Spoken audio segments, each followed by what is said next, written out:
This episode goes out to Roberto in Guadalupe.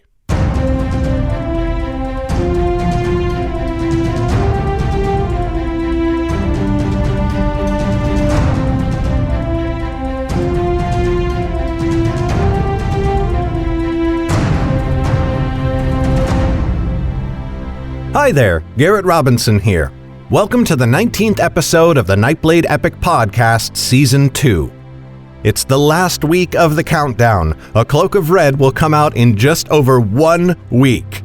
One week.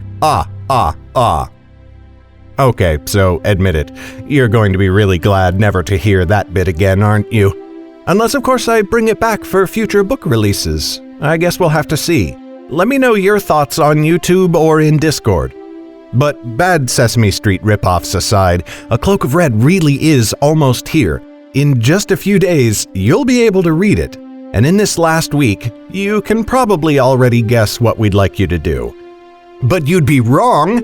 No, this week I'm not going to ask you to pre-order the book. You've heard me say that enough. You probably already did it because you're awesome. No, this week, if you really wanted to make our day, do something new. Go share A Cloak of Red with somebody else who might enjoy Underrealm. Hype it up on your tweet face, your Tumbook, heck, maybe even on your Pintestagram. You already know about A Cloak of Red. I've been beating you over the head about it. Now it's your turn. Go out there and beat other people over the head with it. It feels great. Trust me. And when you share the book, make sure you share the link too at underrealm.net/TTK. That's underrealm.net/TTK. Okay, now it's time for today's episode. Today, you're getting chapter 24 of Mystic. When we left off, Lauren had gotten Zane to agree to tell her about Jordel's mysterious secret, only to realize that something seemed to be very deeply wrong with the wizard. Enjoy!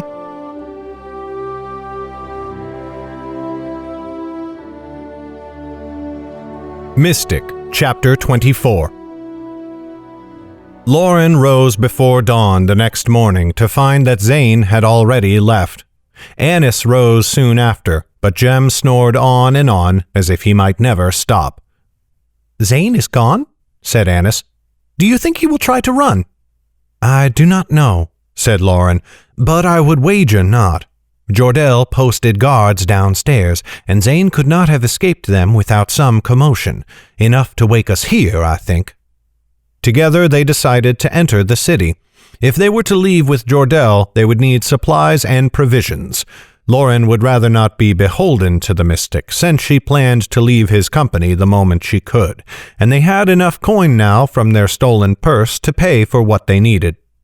Lauren led Annis downstairs, where to her surprise she still saw one figure in a red cloak, seated by the common room's front door.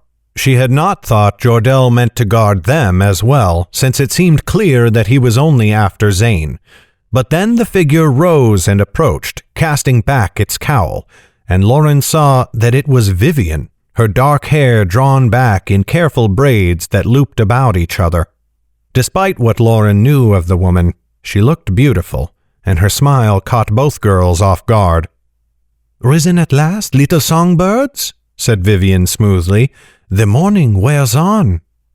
"It is scarcely past dawn," said Lauren, irritated. "Jordel has assigned you to watch us, I suppose?" She meant it as an insult, if a weak one. Lauren had gathered that Vivian did not agree with Jordel in everything, and that serving him grated on her. But Vivian only smiled and spread her hands. "I am here by my own will. Since Jordel seems in such a rush to leave this city, I gathered that you would need to fetch some supplies.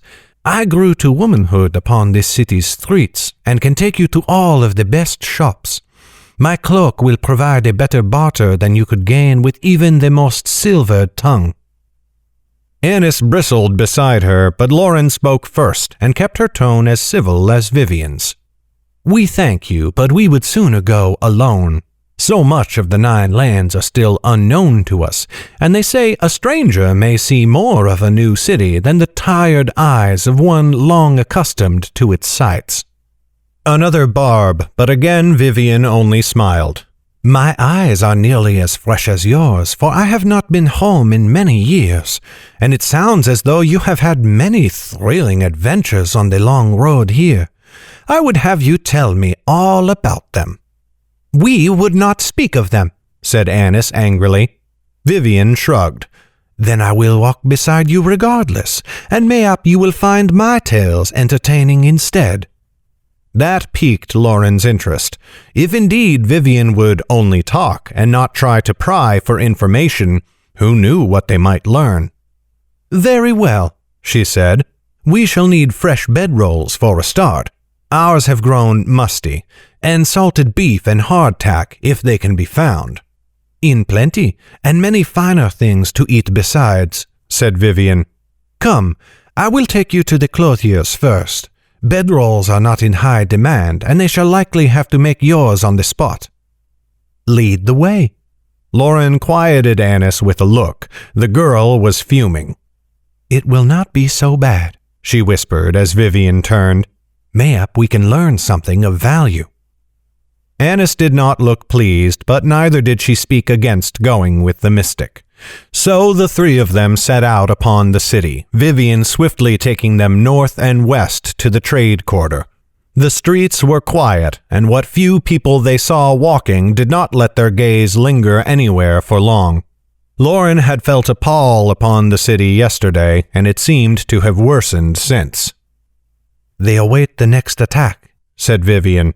"It weighs heavily on every nerve, though they do their best to hide it." "The city has seen many wars, has it not?" said Lauren. "Many, yes, though war might be a strong word," said Vivian. "Often do the Dortian hounds yap at our heels, seeking to avenge some imagined slight.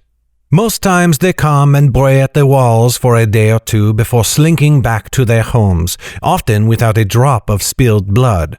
Other times a few lives are lost on either side, victims of stray arrows. Never in my life have swords clashed upon the southern wall. Not until now, at any rate." "How bad was it?" said Lauren. "They managed to scale the wall in 3 places, but each time they were thrown back quickly. Some of our guards were wounded, but none killed. The Dortians lost a score of soldiers." She seemed to grow more earnest with each word, her mask slipping away as it had in the tavern the day before.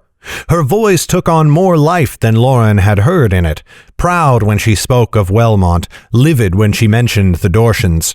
If Lauren could only keep her talking, she might reveal much indeed. "That sounds like a victory," said Lauren. "What then worries these people so?" "Jordell is to blame for that, though I bear him no grudge. The city felt it had nothing to fear, for though the Dortian host is great, they had no way to pressure our northern wall. Supplies would have no trouble reaching us, or so we believed. Now Jordell has told them of the sellsword army, which even now marches upon us from the northeast. When they arrive, we will be hard-pressed, but our walls are strong yet. We will best them. More than that, we will destroy them. While Selvin does not lightly put forth its strength in war, neither does that mean that Wellmont has grown weak." Vivian spat the last with fury, and Lauren fell silent. The quiet lasted too long, for Lauren saw Vivian's mask return again, all calm and without a single angry line upon her brow. "You must forgive me for going on so long. As I am a child of this city, its fate weighs heavy on my mind. But I have heard nothing of you, Lauren of the family Nelda. I do not know that name. Where is it from? Do you hail from here in Selvin, or some other kingdom?" "I come from a nameless village in a forest you would never have heard of," said Lauren. "It is a place of little interest to me or to anyone else." "Surely each of us holds our homes to be important, at least in a small way," Vivian pressed. "Only one person in the Birchwood was important, and I am not likely to see him again," thought Lauren. But she would no sooner have told Vivian about Chet than she would have revealed her dagger. "Such words come easily when you hail from a great city," she said. "You flatter me," said Vivian with a small bow, hardly more than a nod of the head. If you will not tell me whence you come, then mayhap the little one will tell me where she means to go? You must know that your family seeks you eagerly, and if I will not tell them of your whereabouts, that does not mean others will be as restrained. Where will you hide from their watchful eyes?" "Do you think me a fool?" snapped Annis. "If I tell you, I may as well whisper it into my mother's ears." "I have given my word, and I am sorry that means so little to you," said Vivian, giving a sorrowful shake of her head that Lauren knew for farce. "But here, we have reached our first destination." It was a small clothier's shop with a green sign hanging above the door. The mystic gestured them in, where a buxom woman greeted them warmly. Vivian she received with particular grace, bowing low and remarking upon the lovely state of her cloak. True enough, the cloak looked lustrous, vivid as if it were brand new, a stark contrast to Jordel's faded and threadbare garment. "Only half as fine as the poorest item in your shop, I am afraid," said Vivian. The clothier blushed. In no time the woman had cut them 4 new bedrolls of a sturdy green cloth, thick and durable, yet soft and comforting. Lauren had never seen such fine fabric used for so mean a purpose. When she asked after the price, the clothier said she would take only a few silver pennies. "Come now," said Vivian quickly. "A gold weight would be a shrewd price. You cannot give away your wares." "I will not take a spot of gold from friends of the mystics," insisted the clothier. "Not when rumor has it you have come here to save us from those Dorshan dogs." There was a moment's silence, and Lauren felt her chest grow uncomfortably tight. Vivian's face froze in its gentle smile, and for a moment she seemed unable to speak. "Will you take 12 silver pennies, good lady?" said Lauren, hoping to break the awkward pause. The clothier looked at her, seeming lost, but she recovered in a moment, smiling brightly and nodding. Lauren reached beneath her cloak for the purse of coins she had taken from beneath Jem's bed and pulled out a fistful of silver. She counted out 16 coins and dropped them into the woman's hand, and then she left before the shopkeeper could realize the mistake. "Do the people of Wellmont really believe the mystics will save them?" said Lauren. "I had not heard that before," said Vivian stiffly. "Imagine their disappointment when Jordel rides out tomorrow and takes all his men with him. But they will still have you, a mighty mind mage."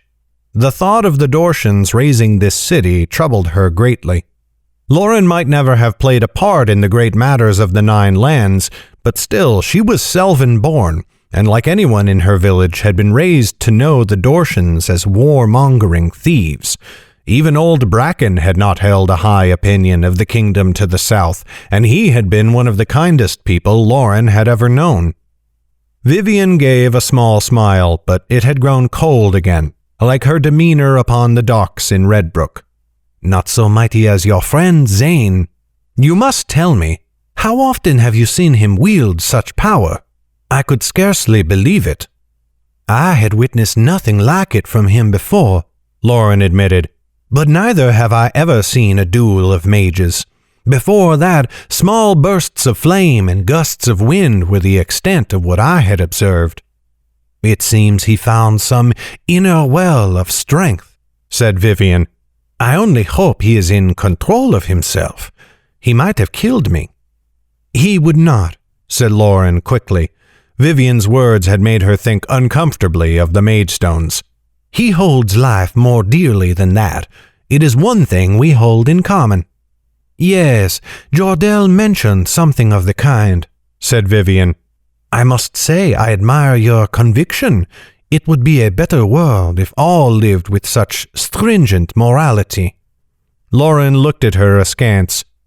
"I suppose you mean to say I am a fool." "Not a bit. We were all young once." Lauren did not like that at all, and felt certain Vivian meant to anger her. So she held her silence, and indeed they spoke of nothing important the rest of the day. After a while, they had gathered all the provisions they could need, and so as the sun began to set, they turned their steps towards the inn. No matter how Vivian tried to pry more information out of Lauren, she received no answer, and Annis, too, walked in stony silence. When they returned, they did not find Jem alone. He sat in the room waiting for them with wide eyes, and beside him sat Zane and Jordell. It seemed Lauren was not the only one who had gone shopping, for Zane's ragged brown coat was gone, and in its place was a blue one, very much like the one he had been wearing when he and Lauren first met. "You have returned," said Jordell. "That is good, for we have much to plan." "We were preparing to leave the city," said Lauren. "I hope you have not waited long."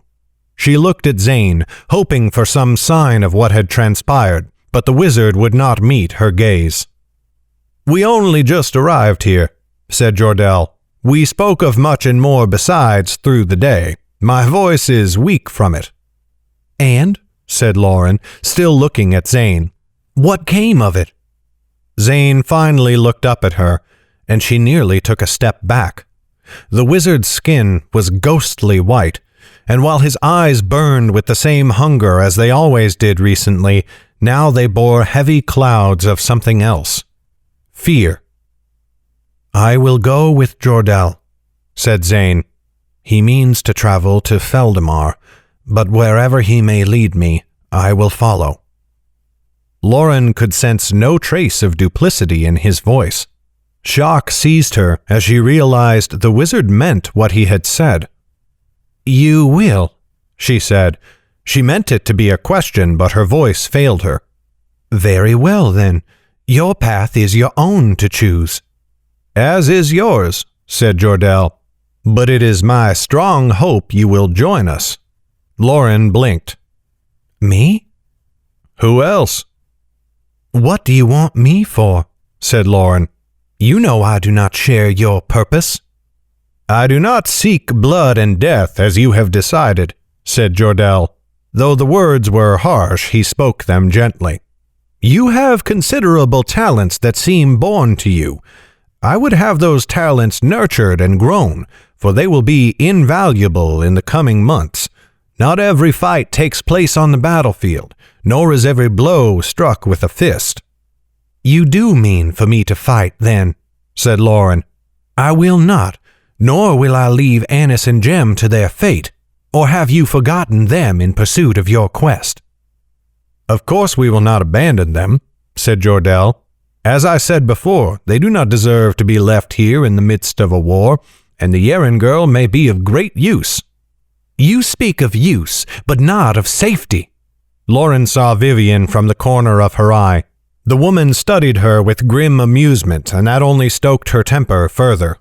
"I cannot hope to guess at the grand purpose you serve, but you seem to look upon the rest of us as pieces to play against some opponent. That is not an enticing prospect." "I know you have plans of your own, and mighty dreams," said Jordell. "Come with me but a little while, and you will find them closer than ever, almost within your grasp. And I pledge to you this, I will never ask you to do violence. Please, Lauren, this is the best chance for you, Annis, and Jem. I do not doubt your resilience nor your resourcefulness, but it cannot hurt to have powerful allies." Lauren felt torn. Jordell seemed a mighty friend indeed, and if he could promise care for Annis and Jem, how could she refuse? But then in her mind she saw him plunge his sword into the mercenary's chest, saw the cold light in his eyes as he killed 3 men in a blink. "What do you think of all this?" she asked Zane. The wizard had turned his gaze towards the corner, as though he had forgotten the rest of them were here. "You seem willing enough to join the mystic. Would you have me do the same?" Zane stared at her blankly, and again she saw that nameless fear drifting in the wizard's eyes. "You must keep your own counsel," he said, his voice a bleak shadow of its former strength. "I would not force any other to step upon this road, not though it might be the only road we have left." Lauren did not like any of this, neither Jordell's mysterious hints at great danger nor Vivian's gloating smirk. She did not like the way Jem and Annis stared at her as though waiting for an answer, as though both their fates rested on her next words. Even less did she like the way Zane had turned into this dead thing on the bed before her. She tried to speak, but her words were drowned out in a sudden clanging peal of sound, a deep reverberating clash of brass, soon joined by a choir of others throughout the city. Lauren spun towards the door. "What under the sky is that?" "Bells," said Vivian, her voice hushed and furious. "Dorsey is at the gates."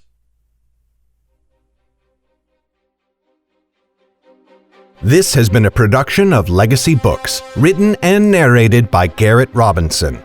The music in this podcast was created by Will Musser. Check out his incredible work at willmusser.com. That's WILLMUSSER.com.